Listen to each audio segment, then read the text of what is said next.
حضرت شیخ سعدی رحمۃ اللہ علیہ کی حکایت کا مفہوم ہے کہ ایک بادشاہ کی عدالت میں کسی ملزم کو پیش کیا گیا۔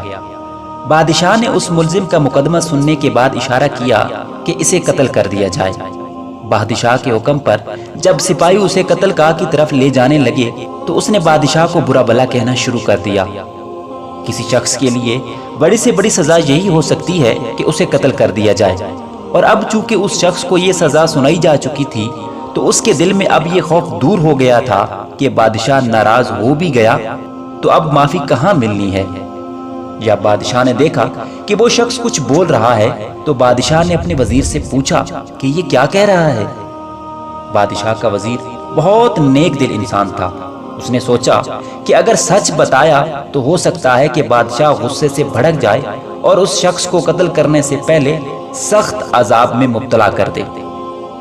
اس نے یہ سب سوچنے کے بعد جواب دیا، بادشاہ سلامت، وہ شخص یہ کہہ رہا ہے کہ اللہ تعالیٰ ان لوگوں کو پسند فرماتا ہے جو غصے کو ضبط کرتے ہیں اور اللہ تعالیٰ کی مخلوق کے ساتھ بھلائی کرتے ہیں۔ وزیر کی بات سن کر بادشاہ مسکرا دیا اور اس نے اسی وقت حکم دیا کہ اس شخص کو آزاد کر دیا جائے۔ اسی دوران اسی دربار میں ایک اور وزیر موجود تھا جو اس نیک دل وزیر کے مخالف تھا اور بہت تنگ دل انسان تھا۔ وہ بادشاہ کے ساتھ خیر خواہی جتانے کے انداز میں بولا، بادشاہ سلامت، یہ بات ہرگز مناسب نہیں ہے کہ کسی بادشاہ کے وزیر اس کو دھوکے میں رکھیں، یعنی بادشاہ سے جھوٹ بولیں۔ وہ وزیر کہنے لگا، بادشاہ سلامت، اس شخص نے غصہ ضبط کرنے اور بھلائی کے بارے میں کوئی بات ہی نہیں کی، بلکہ یہ شخص تو آپ کو برا بھلا کہتا جا رہا تھا۔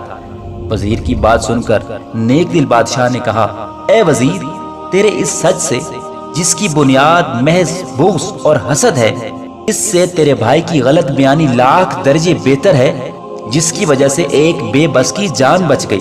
یاد رکھ، ایسا سچ جس سے کوئی بہت بڑا فساد پھیلنے کا خطرہ ہو، اس سے ایسا جھوٹ بہتر ہے جس سے کوئی برائی دور ہونے کی امید ہو۔